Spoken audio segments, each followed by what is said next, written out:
A very warm welcome, dear participants, to session 7 of our course. And this session will focus on key aspects of managing field operations and activities when conducting research. So my name is Anthony Sebagereka, and I do work at the Resilient Africa Network, based here at the Makerere University School of Public Health. And I'm making this presentation on behalf of my colleagues, Dr. Ray William Maiga and Julius Sentongo, with whom we did prepare this presentation.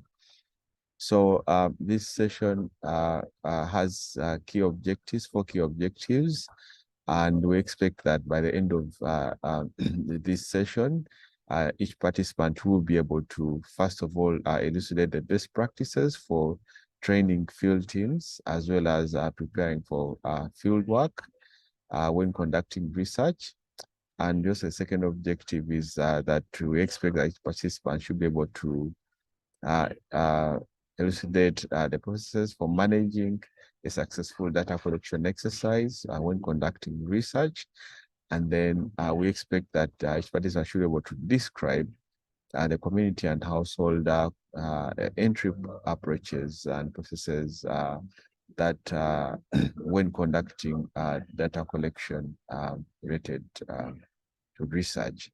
Then we also expect that each participant should be able to efficiently identify the do's and don'ts in grant writing to donors.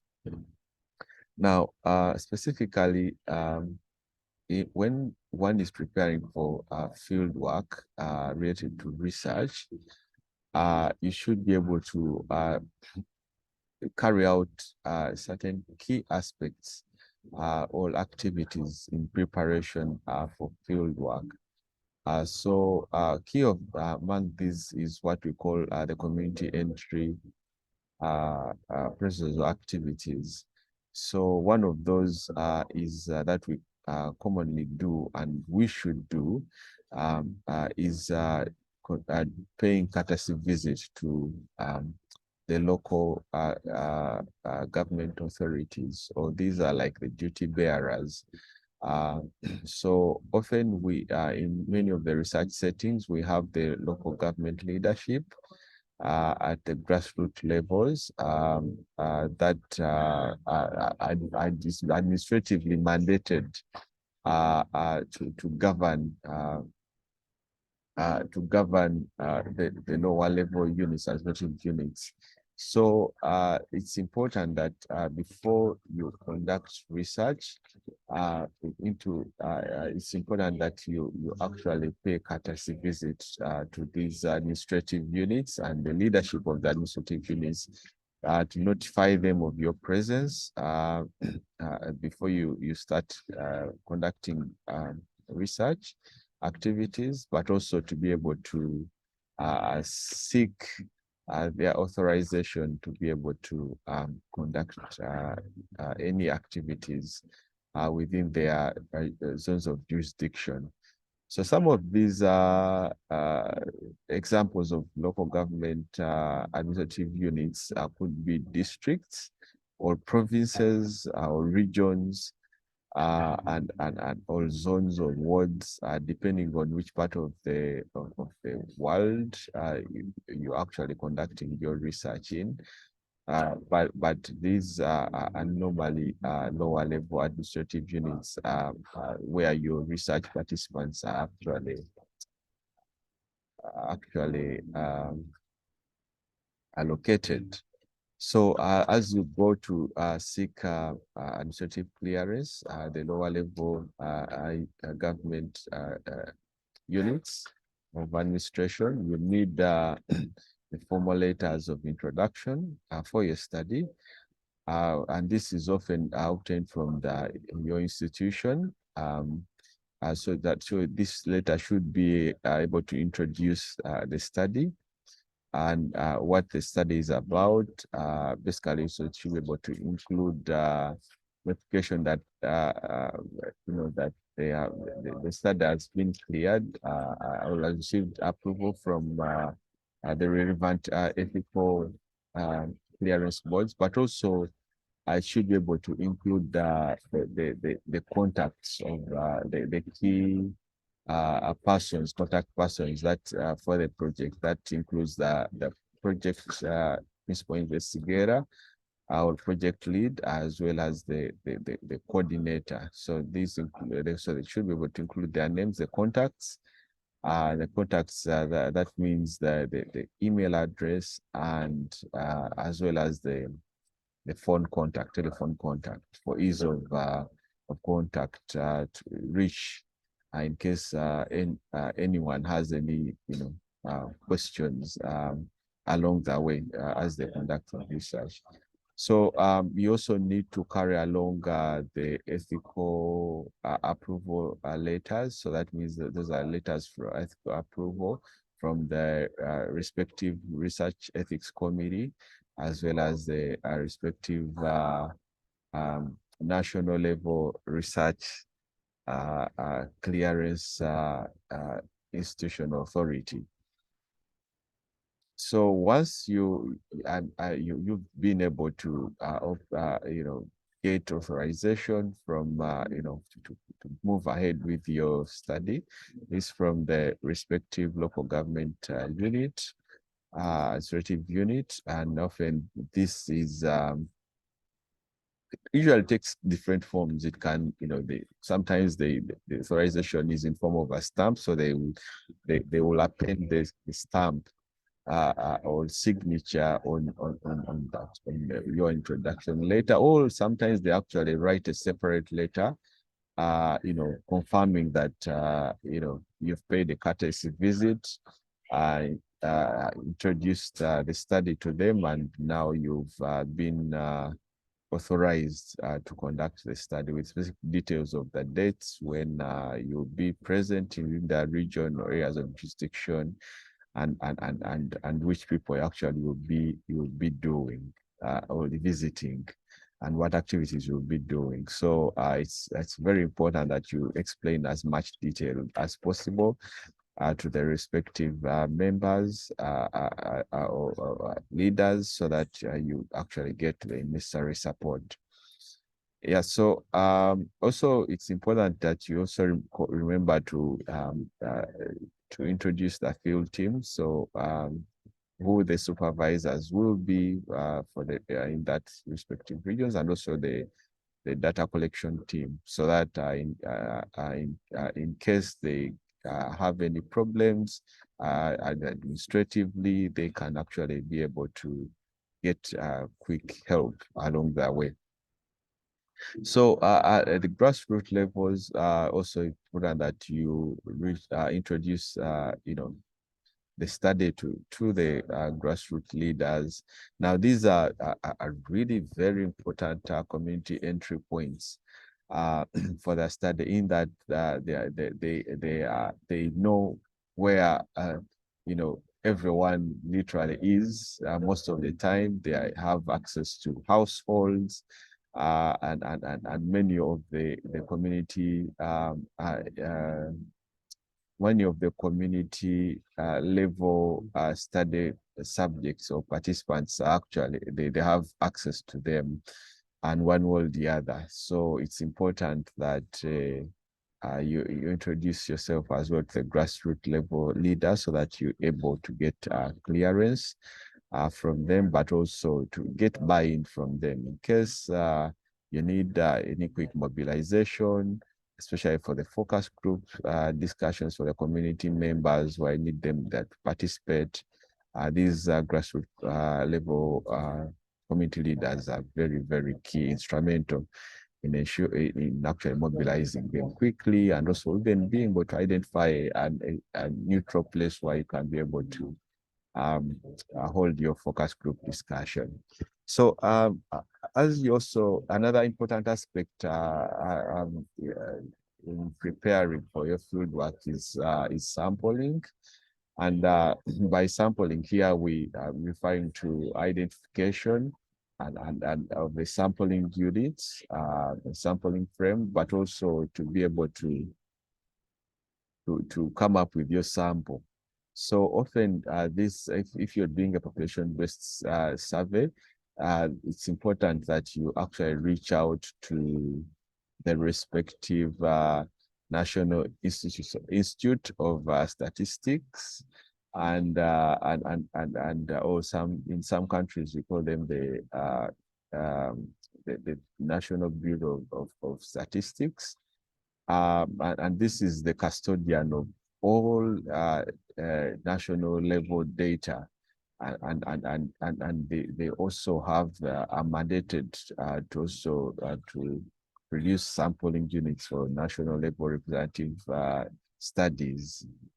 So it's important that you reach out to them if you're doing a population-based survey, so that they can be able to produce for you the sampling units, clusters, and most of the time, these we call them enumeration areas. So they should be able to produce for you, reach out to them, produce the study to them, and also, you ask in terms of the nature of support that you need from them to produce for you the sample. So basically, you need to tell them how, explain to them the protocol and how much of the sample of the given sampling unit you need. So if the enumeration areas, you need to tell them how many enumeration areas you need in a given jurisdiction, and then also make sure that you also meet their statutory obligations. If you need to pay money, and any other statutory obligations, make sure that you're able to fulfill them in advance, so that the study implementation is actually not delayed in any way. If you need to print out the maps for the innovation areas, also make sure that you have those done way in advance, and also understand the process of doing that and how long it will take, so that you also are not delayed. Also, you don't drive yourself in panic mode if there are any particular delays, especially the bureaucracies that many of these government institutions are often are involved in current doing business. So it's important that you reflect on this process as you prepare for your at this stage before you commence field activities. So the other guiding documents that you need to put in place as you prepare for field work. These might include actually a checklist, the checklist for logistics. So basically, these include mapping out all the necessary must-do items that and activities that should be in place before for the that should be in place before the field teams head out in the field. So, and also includes the checklist for the enumerators, the checklist for the supervisors, the checklist for the coordinators. So for each of those levels, you need to have those in place to ensure that, and have them in place to ensure that field activities are effectively implemented. So you also need to have consent forms in place, both the original version, the original language, as well as the translated versions, where necessary. In the local languages, they should be in place. You need to also have the questionnaires in place, both the original version and the translated version, as the digitalized versions. If you're using digital formats in tablets, and make sure that also those are already incorporated, and that they are working well without any bugs, and ensure that they are well tested out. Make sure that you also have a team to test them out, and ensure that all functionalities are perfectly working well. And also ensure that, and also data that can, if in case the data is submitted, it should be able to come in the right format as expected, as per the analysis, data management analysis plan that you set out. And also you need to have an effective data quality control and assurance plan for your research, and this will ensure that efficient data quality processes are followed all through the data collection process, as well as data cleaning. You also need to have a standard operating procedures for your team for collecting the data and throughout the data collection process, and also ensure that the numerator teams or data collection teams are well have been well distributed, and we will speak to this in a moment more, as well as the route planning for the data collection teams and the supervision plan that we are going to speak to in the next few slides. So that to dive into the details of the route planning, it's important that that the route planning takes into consideration key aspects of the proximity. So basically, the proximity of the itineraries of the locations. So to avoid erratic movements that would be very difficult or less coordinated for the teams. So basically, the movements of the teams should be very efficient, but also less tedious and tiresome for the field teams to make as they go about their data collection activities. Also, you need to consider the number and the number of respondents that will be interviewed in a given day, and also that will also factor in the number of the team size, the number of data collectors or enumerators that you have on team. And also should also be able to consider the modes or means of transport that the team is using, but also the distances that they actually need to cover between one data collection point and another. So that's so that you're able to factor in all those details to ensure that the teams are effectively move and implement the data collection activities as desired. In case there are any potential holidays or any potential social gatherings in those particular communities where the field activities are going to happen, please you need to anticipate them and ensure that the field activities do not in any way interfere with those. For example, some of the communities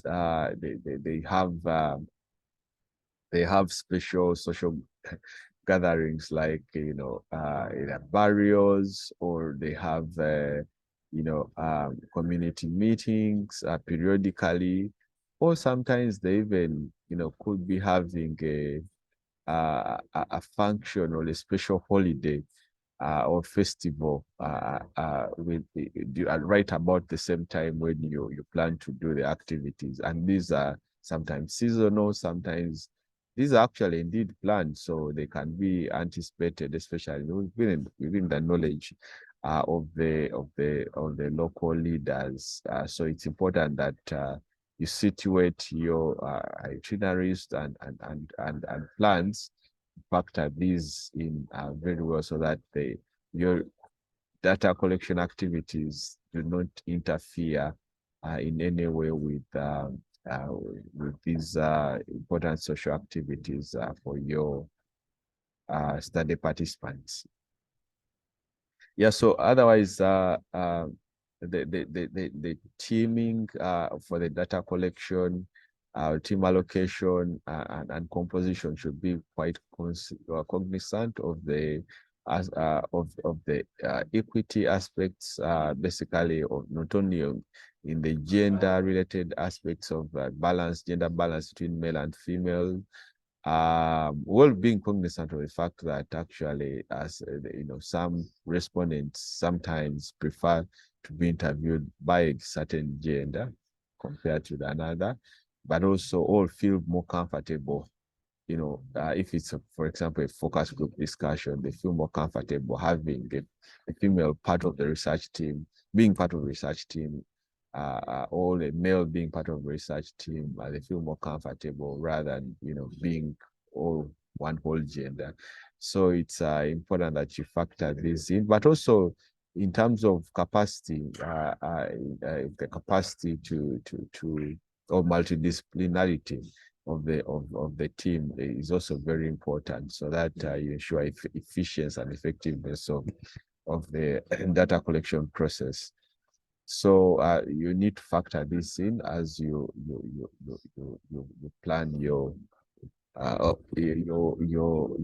composition and routing as well, and how flexible it is. So sometimes also uh, we could be having some special groups or members of the data collection team. Like sometimes we may have a pregnant a member of the data collection team. So you need to uh, in one way or the other, factor them in to, consider them in your routing, in your plan, so that you ensure that they are well taken care of, especially when in case they need training, rest, or, a potential care, they should be taken care of. Remember that apparently the welfare and security of your team is very, very paramount.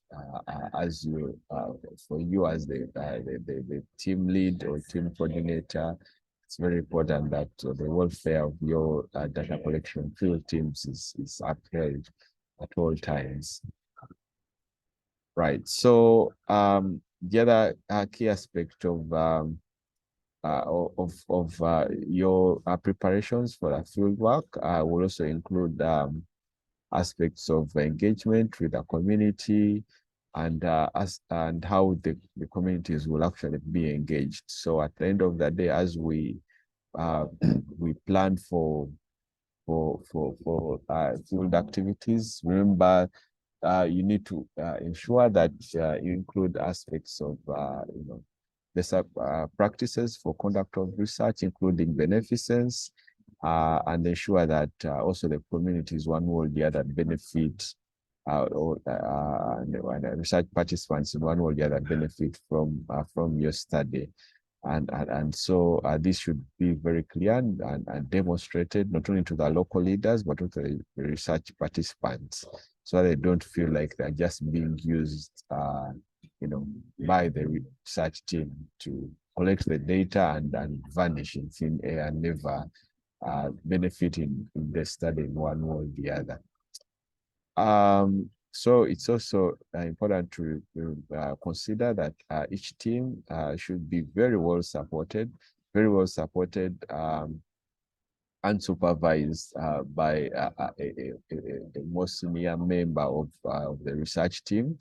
And there should be a clear protocol guidance for supervision. So it shouldn't be a gray area and left to the supervisor, a member, an individual, to decide how they supervise or oversee their respective assigned team group. So it's important that there should be a supervision protocol. Sometimes we have a supervision checklist. Sometimes we have a supervision template. That is your very simple matrix for filling in out either daily or weekly. And this is a very good log that guides the supervisor on what to look out, what aspects to look out for, to note as they supervise their teams, and also to also, sometimes also have a supervision manual to guide the supervision activities, but also to kind of provide feedback to the core research team on how the data collection process is happening. So it's important that you provide these to the supervisors, so that you have a better guided supervision support to the field teams. Now, we've endeavored to provide you with a reader entitled The Checklist of Items that may need to be, that may be needed in a typical population-based survey. So this reader is available in your folder, and you should be able to access it and read it through to get more details on how to go about the preparations and and preparations for the checklists and items that need to be in place as you prepare for your field work. Now, the other key questions that you need to ask yourself as you prepare for your field work may include among these that you need to ask yourself whether you have the data collection devices and the instruments in place. And you also need to ask yourself whether the data collection devices are working properly, functioning properly. This means that if it's a tablet, is it actually in good condition? Is it rechargeable? Is it working properly? Can it charge properly? Does it need a power bank, or in case its battery has issues, can it be replaced? Do we, how many tablets need to be replaced, and in time, so that what's the lead time for replacing these, and also that you need to to ensure that your data collection devices are fully charged, especially at the beginning of each day. And you need to have a contingency plan in case there are any that are not working well. You also need to have some backup devices, data collection devices, just in case any device fails to work in one way or the other. Especially for each team, you need to have some backups. You also may also consider having some backup data collectors or enumerators in case any of them drops out or gets an emergency issue that they need to step out of the team. So for an extended period of time, so you need to have some backup team members trained and on standby in case any of the members gets an issues or so that. So you also need to have all the relevant research activities well packaged, prepared and packaged into a folder. And this folder is often waterproof and given to, it's often waterproof and ensure that all the documents, inside documents that the enumerator data collector needs are well packaged and put in that folder. And in case they should be waterproof, the package needs to be waterproof. And in case even it rains, they will be well protected. You also need to have a list a list of all. It could be a checklist of all items that the data collector needs before they start off the data collection, or they need to do before they start off the data collection activities. This also includes the list of if it's a household population-based survey, we need to have a list of the households where they will be conducting the data collection, but also the list of the emission areas that have been assigned for data collection. So in case you need any standard operating procedures for conducting your data collection, these should be readily availed for data collection. I mean, readily availed to the data collectors along the way. Also, you need to ensure that they have efficient and safe means of transport, and that if they have a car, it should be in good condition. If it's a motorbike, it should be in good condition, with good drivers, well facilitated and maintained. And yeah, the fuel should be enough as they move to the field. You don't want to always be receiving calls from the field teams complaining that they have run out of fuel. Yeah, so it can be quite a mess, and and disturbing if you always have this all. If they have run out of money, should be able to ensure that they have sufficient monies to run them through the entire data collection process. So as I did mention earlier, safety of the field teams, data collection field teams is paramount and should be non-negotiable.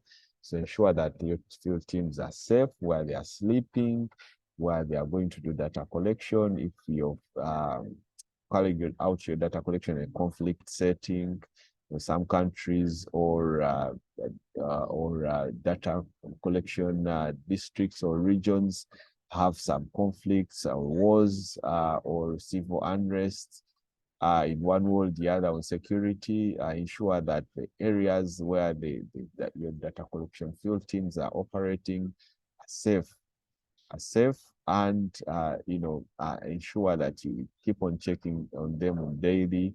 If at all there's high security, heightened alerts, I think it's often wise that you hold data collection activities until a point when you're sure and comfortable that it's safe enough for your field teams to actually proceed with the data collection activities. So in case it's a population-based survey and you need to do interviews within the households, it's important that you consider these key aspects. So one is you should be able to map out the household, particular households where you're going, sample them, ensure that they are well sampled based on the sampling frame or approach as we laid out in the protocol. And this should be well done and systematically done or scientifically done with minimizing bias and well documented. We certainly will support with the field supervisors. And in case there are any deviations from the protocol, this should be well documented and notified to the team leads. And so some of these probably could be things like they need a replacement of the already sampled households for one or dwelling, one reason or the other. It's important that actually these deviations are well documented and notified to the team leads, research team leads, to ensure that there's consistency and fidelity of implementation of the research. So in each household, once the numerator data collector is at the household level, it's important that the target respondent is easily and effectively identified and interviewed. But before the interview is done, the target respondent should be notified or introduced to the project. Now, often the target respondent is the household head. And in many of our setting or communities, the household head is often a male, adult or eldest adult male in the household. And but in case the data collector is not sure or needs clarification, it's often good that they establish once they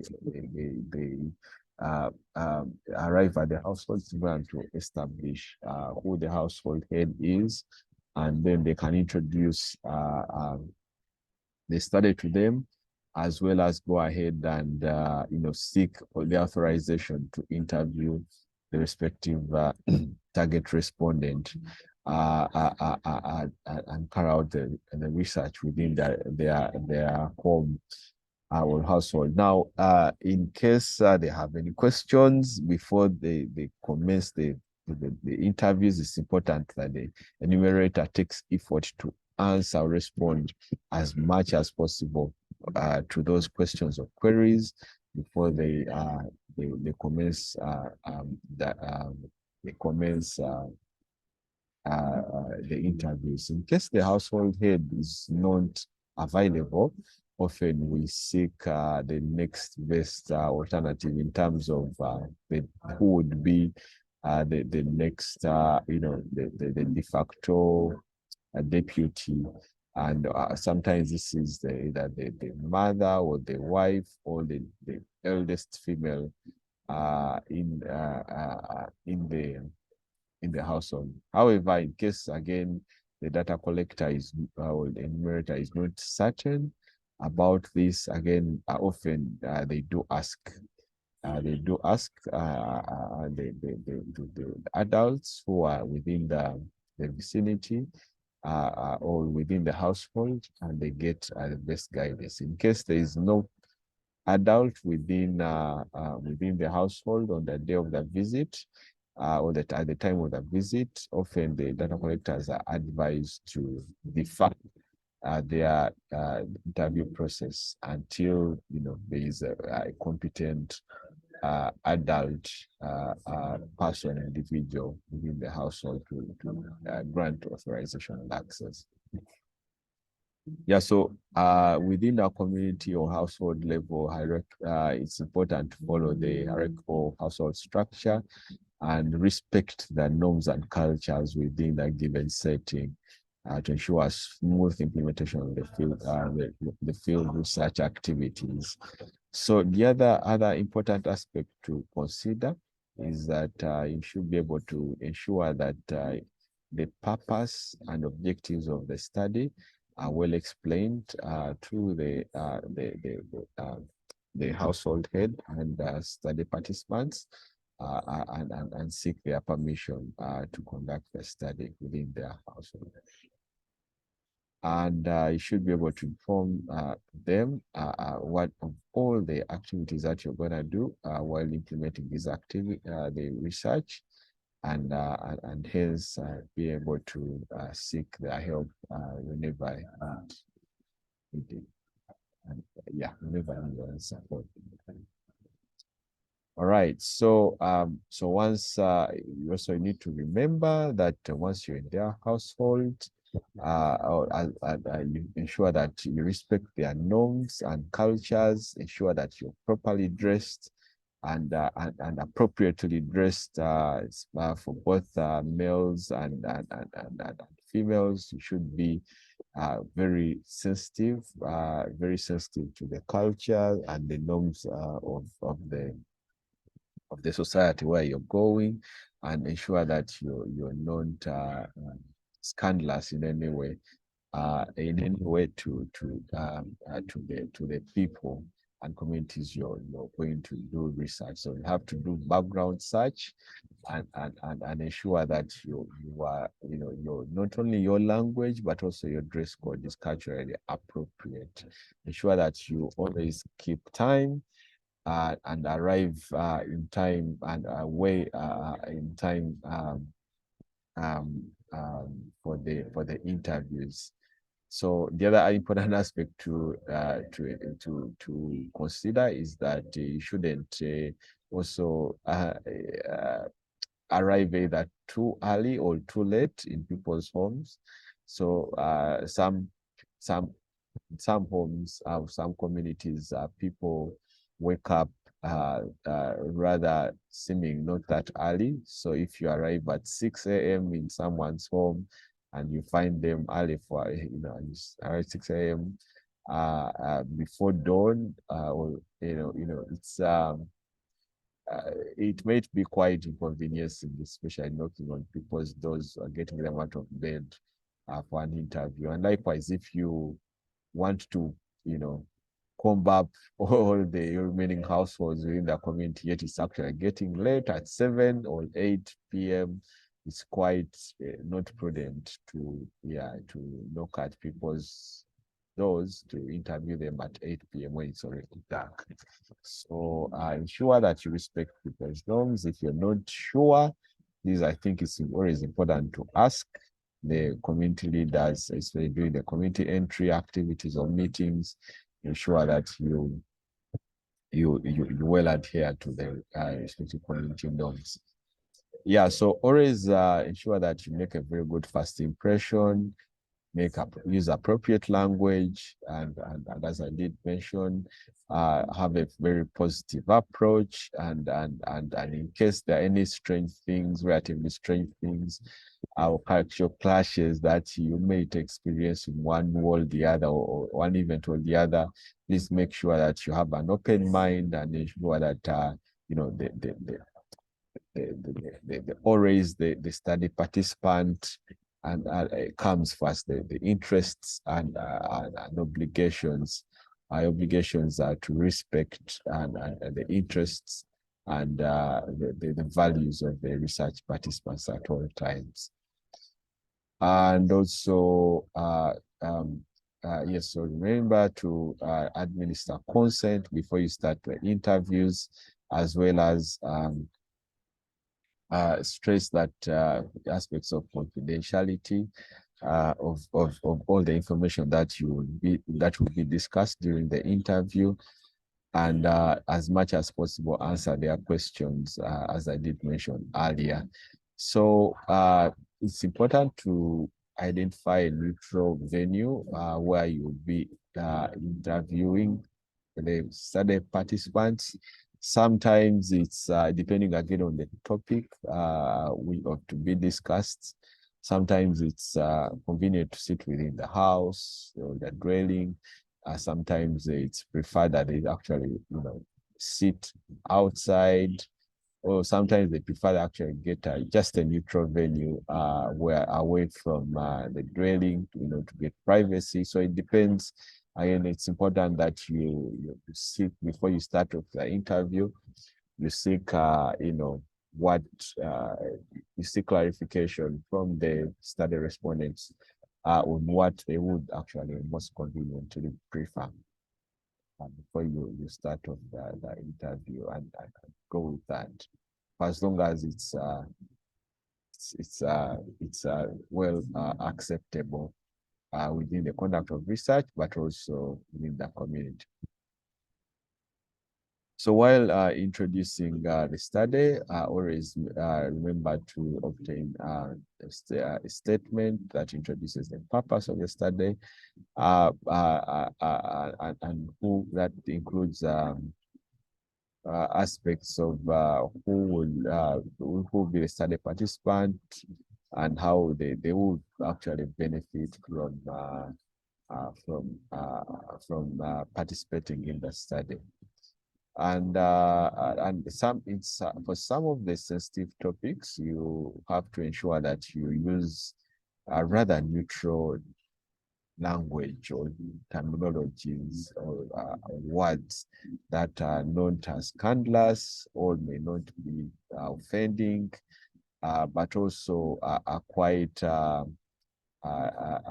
familiar or it's not offensive foot of the respondent to actually to back off, but also you want to make them feel comfortable and willing to to engage and keep engaging. So also ensure that you are quite selective with your words, but also ensure that you have that listening ear and ensure that you have that keep engaging conversation while respecting their space at all times. So as you conduct the interviews, make sure that you follow systematically the tool step by step. Ensure that you don't rush through the tool, but and respect their time as the time of the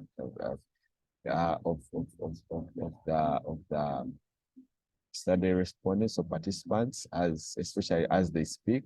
Make sure that you don't rush them through their responses, but ensure that you give them time to air out their views, but also make sure that as they speak or give their views, they keep within the scope of the study and the question that you posed, and they don't go overboard. That way, they will be able to keep within the time that has been allotted for the interview. So as you do pose your questions, ensure that you always be neutral, as I did stress earlier, but also ensure that you avoid suggesting answers or giving leading uh, uh, um, pointers for that would influence their kind of position or direction of their answers and responses. In that way, you'll actually be avoiding aspects related to interviewer bias. So ensure that you don't in any way or the other interfere with the nature of the responses that are being given or be given by the respondent. Um, Also, make sure that you tactically um, engage the study participants, especially those who may be in one or the other instant, to respond to some of the questions that you are raising or during the interview, but you may actually rephrase them, or sometimes actually ask them again, ask the same question again and again, or you can actually pause it at a given point and move ahead, but also resurface the same question later, and especially if they are more comfortable at that point in time and more familiar with you, but also after having built rapport, but also more familiar with the study, they can be able to resurface and see if they can be able to respond effectively, comfortably to the question.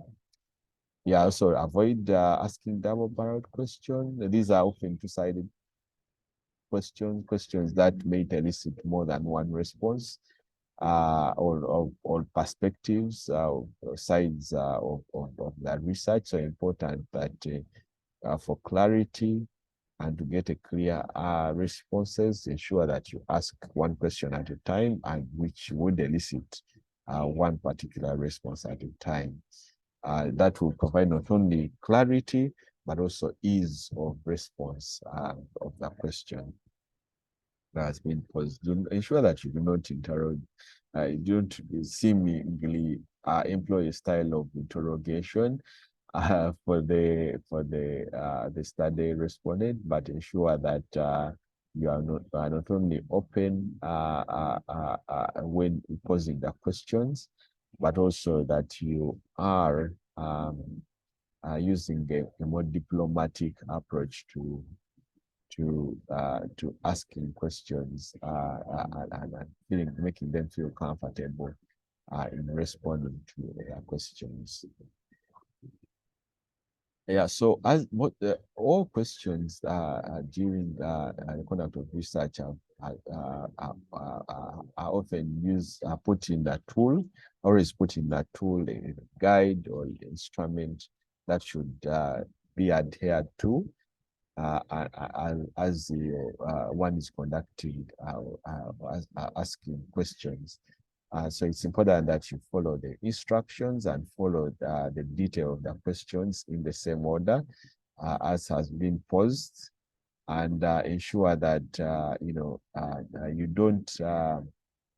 don't deviate from the questions that have been posed, especially for the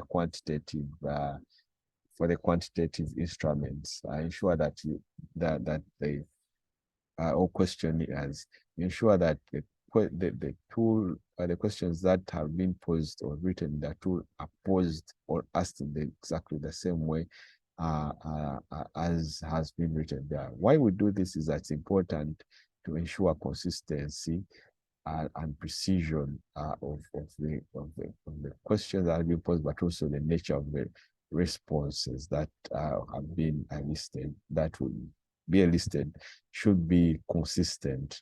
And in that way, you are, in one way or the other, you are actually ensuring validity and reliability of the interview. So also remember that you should avoid skipping questions. And because sometimes if you skip a question, you may never remember to come back to it, especially for the quantitative tools which often have many questions. So it's important that you avoid doing this, but also do not add questions, your own questions to that tool, because sometimes this also ends up deviating from the protocol and also listing other responses which are way and over above above the scope of the research that is being conducted. So avoid using sophisticated vocabulary and slangs that may be obvious to the study respondent. So ensure that you stick to the study instrument and move forward with that. If they need any clarification, please make much effort as possible to clarify, make clarification as much as possible, to make clarification to the study respondent. Make sure you don't, you have mentioned and don't suggest or make suggestion that to the respondent. Be as neutral as possible. Do not judge the respondent in any way. But also ensure that you respect their positions and responses and do not seemingly show in direction. In case the respondent is not willing to answer any questions, please do respect their position, do respect their decision, and do not threaten them in one way or the other, or do not appear to be threatening them in one way or the other. In that way, you'll be respecting their rights, but also their position. It's also important that you, especially for the qualitative interviews, make sure that you probe as much as possible to elicit more responses and ensure that the responses that are being given are the correct and clear, clear and complete as much as possible. So once the interview is done, ensure that you give a bit of time for the participant to sink in, and if they have any particular questions before you leave their presence, you answer them. And in case they have any particular reason, particular expectations that from your team, make sure that you manage those expectations. Sometimes they expect compensation in one form or the other. Ensure that you manage those expectations. Sometimes they expect a lot much more compensation or compared to what you give. So in case there are any surprises, please remember and ensure that you manage those expectations as much as possible. Remember to thank the participant before you leave their presence, and also and ensure that you leave them rather satisfied as much as possible to the best of your ability. Yeah, so I wanted us to also bring up this slide for your reference in terms of, because it's important, often especially if you're conducting a population-based survey, because such studies are conducted at household level, community level, and definitions as such, like what a household is very important to consider and also to factor in, not only as you prepare for your field activities, but also as you do conduct these field activities. So within most of the low income settings and low and middle income settings, yes, a household is considered as a group of people who live together and eat from the same pot or eat together. And often this is differentiated from other similar potential confounders like things like multiple households or dwellings. So these or multiple households living in the same dwelling. So sometimes we have multiple households. So you have several families who live in separate buildings, which are within the same vicinity, but eat from the same source, right? So even when that happens, that often is considered the same household because they have a lot of the similar characters, of they have similar characteristics, not only health-wise, but also even socially.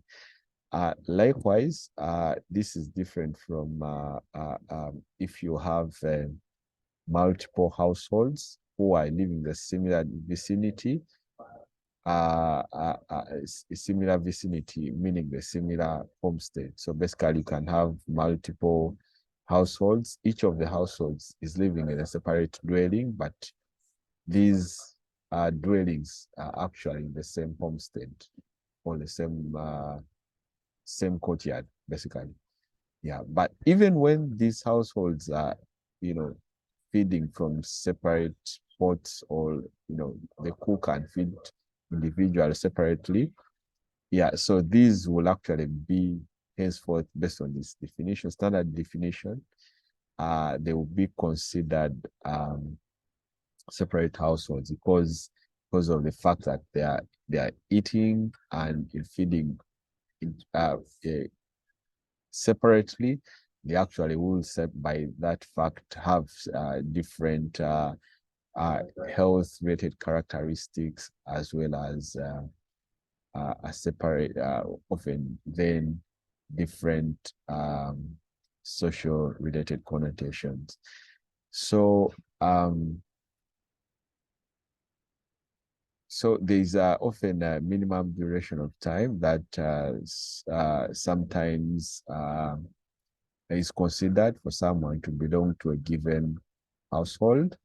And that's because, especially if you're interviewing people in a given dwelling, you might want to establish how long they have actually been in that particular dwelling. Yeah, this is quite common in low-income countries where you have different members, people from different households actually visiting from time to time a given household. Some may come to stay overnight, visit overnight, some may come for a weekend.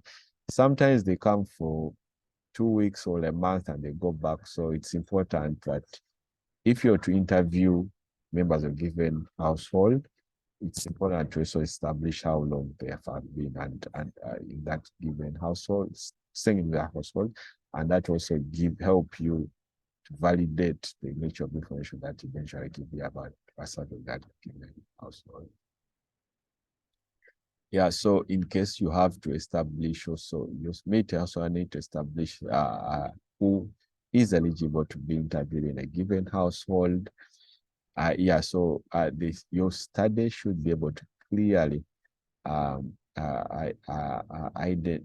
describe who is eligible to be interviewed in a given household. So they should be able to have a clear inclusion criteria, but also a clear exclusion criteria. And so some of this exclusion could be that it should be a household head, and in case the household head is not absent, then you may consider senior woman, or senior adult female in that particular household, or a caretaker of the child, in case children are involved in a key component of the given study. So as we do implement field activities, it's important that you consider critical support given to the study team. Those are the field data collection team. So often this not only may include the field supervision support, but also often it's important and prudent to hold debrief sessions. Now, these debrief sessions will differ in terms of frequency, depending on the nature of the study, but also sensitivity of the study. So these could be either daily or bi-weekly or weekly, depending on the aspects that I've mentioned. So these debrief sections are very important to not only take stock of data collection activities are happening or being carried out, but also be able to troubleshoot any potential problems that the field teams might be interfacing. So, so it's important that actually these debrief sessions happen. They are often modulated by the team supervisor, and there's also often a debrief form that is filled during these sessions, and this is relayed to the core research team to be able to summarize the key issues that are emerging in the field, but also if there are any particular pertinent aspects that need to be intervened from the core research management team. So this should be able to clearly be highlighted. Yeah, so interviews should be able to talk and freely to the supervisors, and being able to also raise particular problems or challenges that that are facing. And if they need any particular support, special support, they should be able to relay this and get the necessary support. All right. If there are in particular technological related issues, again, they are discussed, they are shared during these meetings, and they get the necessary support. Yeah. So as they do, I also consider like so there could be certain challenges as they conduct the field data collection activities. Sometimes they fail to trace in the cluster or the enumeration area of the village. Either sometimes the maps have the wrong, the cluster or the enumeration area is located in a different location compared to what it was given to them on the map as per the description on the map, promotional area map. Sometimes the households are located in different areas where it was what is actually being described on the map. Sometimes even they fail to trace sometimes they fail to trace the households.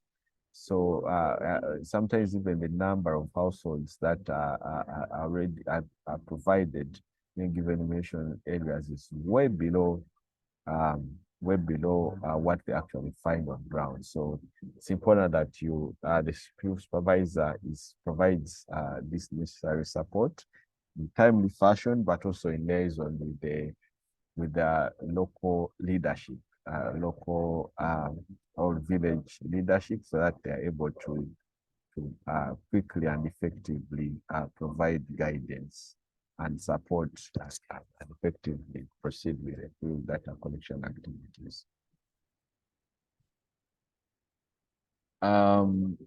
So sometimes, I think I've talked through these.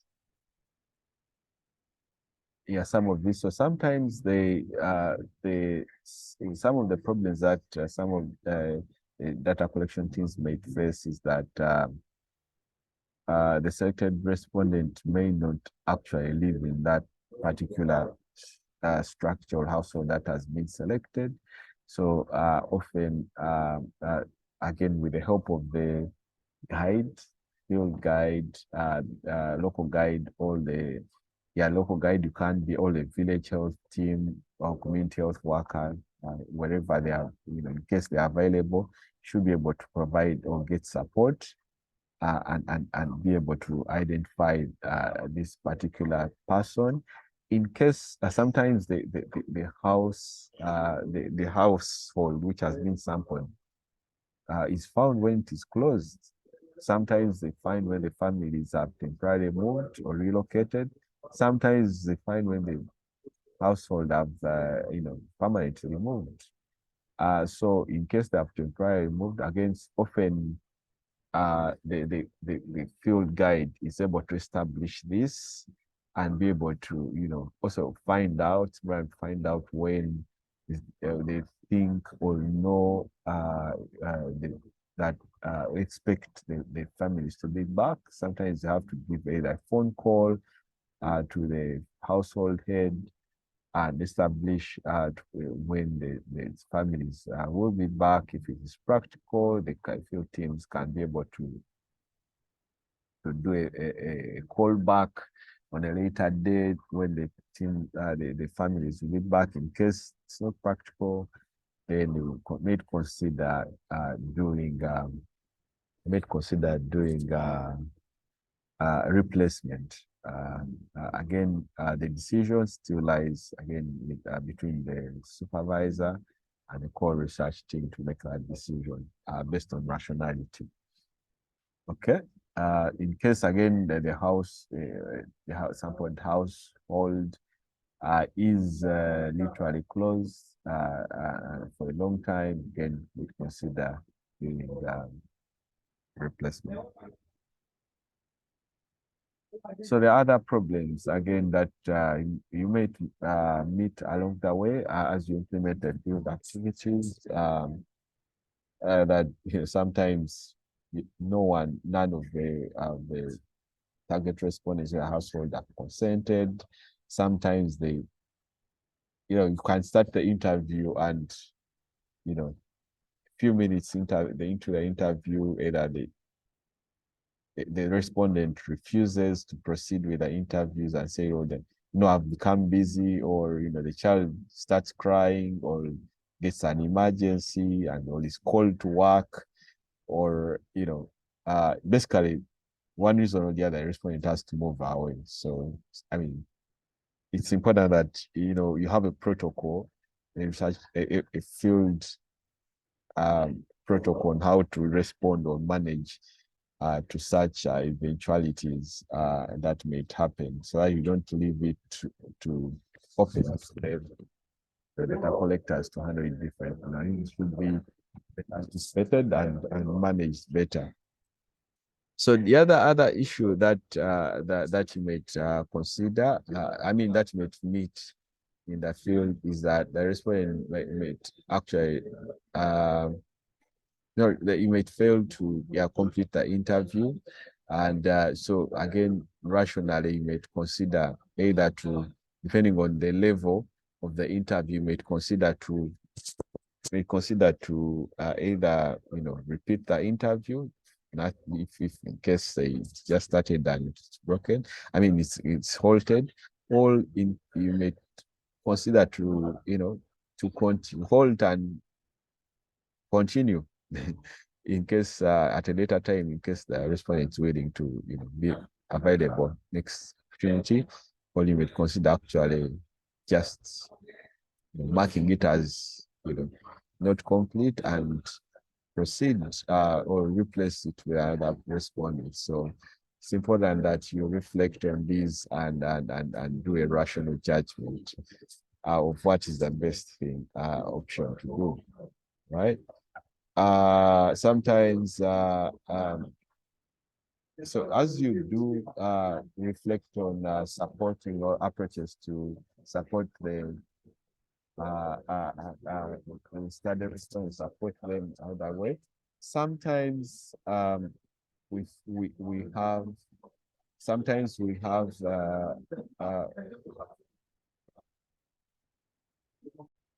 sometimes we get experiences of respondents who may get episodes of distress, especially depending on the topic that is being discussed, especially if it's a sensitive topic, that sometimes may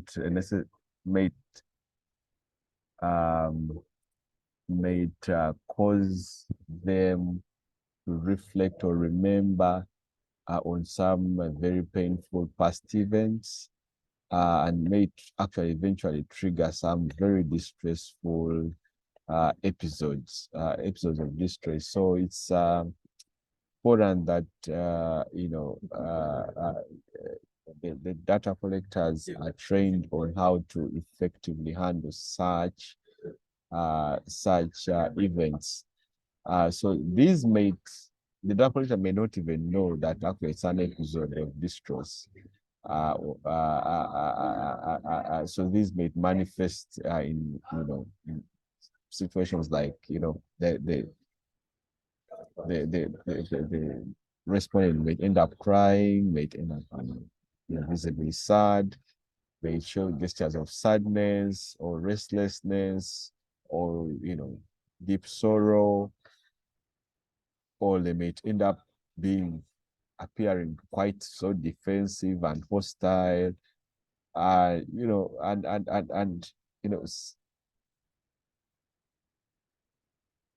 it can actually manifest in several different ways, especially if they are experience you experience, or one may experience that, like the respondent uh uh has a certain sudden change of mood, or way or approach to responding to questions. Yeah, so that might give you an indication that there has been a trigger of post-traumatic stress experience or disorder. Sometimes we call that PTSD, post-traumatic stress disorder. So it's important that it's important that you find ways of how to handle that, and train data collectors on how to effectively handle and manage such episodes, so that ensure that the research is actually not creating harm, but also respecting the position and space of the respondents. Yeah, so sometimes, and there are different approaches to handling such potential distress conditions. So sometimes the data collector may offer to pause the interview for a few minutes as the respondent settles in and recollects or pulled back their emotions. Sometimes the data collector may decide to provide an empathetic or listening ear, and and listen to whatever the respondent over and beyond is saying, so that they can pour out their grief, and then be able to proceed, and make sure that you do not, the data collector should not in any way always seemingly be seen to inflict more pain to the respondent. Actually, they should not be seen to be inflict any sort of pain in any way or the other to the respondent. So ensure that you are the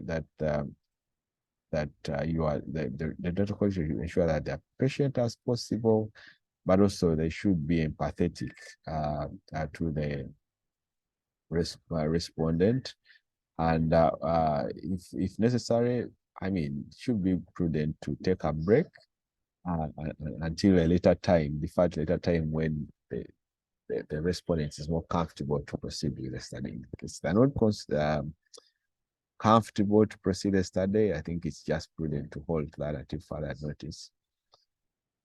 Now, and also ensure that this study the data collection should only be terminated if the respondent states that they don't want to continue, and that otherwise the interviewer should make all possible means of opportunity to continue the interview at a later time when the respondent is more comfortable to proceed with the interview, and should first confirm that with a respondent before proceeding. Even if it means a callback, it's important to do that so that the respondent is really feels comfortable with the process. Yeah, so sometimes I did mention earlier that sometimes there are interruptions with the interview. Sometimes, if it's a female responding, sometimes the child starts crying. They could be cooking, and they're interfered with. Sometimes the phone is ringing. Sometimes they are calling them for work or at the shop. So sometimes there are those external interruptions, and it's important that you ensure that you give as much privacy as possible, but also ensure that you do not interfere with their normal business as much as possible, and day-to-day business, but also ensure that you respect their space, especially if they always do ask for it. Please ensure that you don't coerce them through the activities. Now, if it's really difficult, please feel free to reschedule the interview until a later time when they're much more available. So after the interview, ensure that you do these three things. You remember to thank the participant for their time, for their space, but also for their responses. And ensure that you've well exhaustively answered as much as possible the best of your ability. You've answered all their questions that they have posed exhaustively, but also to that make sure that if there are any potential issues, you offer referral options for them. If it's treatment, if it is care, you have you have contacts or areas where you offer you guide them or refer them to for care. But also, if the data, if there are interviews, if there are accounts that or supervisors contacts where they may need daily check-ins or able to be able to contact them, they should be able to easily contact them, and the numbers or contacts should be easily available to them. At the end of that day, if it's a quantitative data, they should be able to, the data collector should be able to upload this data effectively. They should be able to have the data, the bundles, and the connectivity to upload this information from their tablets. They should be able to also, this provider should be readily available to meet with the team regularly and check in with them, and also respond to their queries and support them through the process. If it's qualitative data, they should be available for debriefs, but also they should be able to support them, be able to move or migrate the audio files to safe storage, and also the transcribing process if they are doing it in real time. So once that is done, as we come to a conclusion of this session, need to recall these key aspects that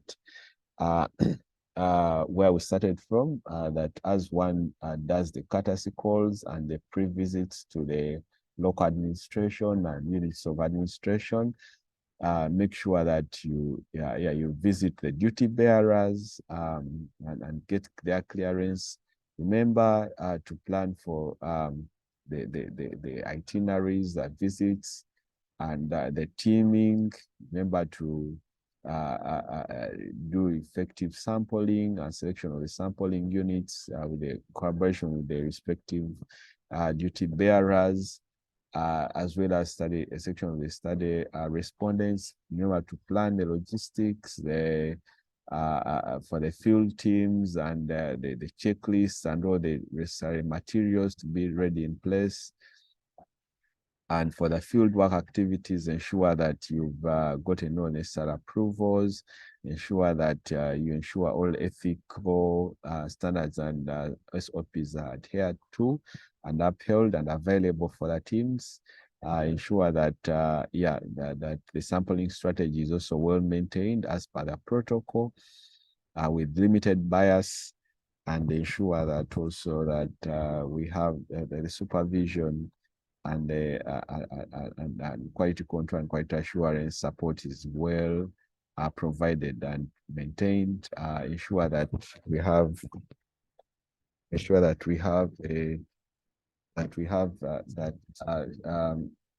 regular check-ins, either daily debriefs and security check-ins if necessary, and also ensure that the data collection team is safe and the security is really paramount wherever they are, and also ensure that there is a very strong coordination mechanism, well coordinated for the field teams and everyone on the study team. Yeah, so once field data collection is done, ensure that you have a good documentation process and handover process, and for the documentation, the accountabilities, and also you have a well-planned systematic feedback mechanism for the findings, research findings to the community. So thank you so much, and I will end this session here. In case you need any, you have any questions or need any details, I mean, feel free to visit our website, and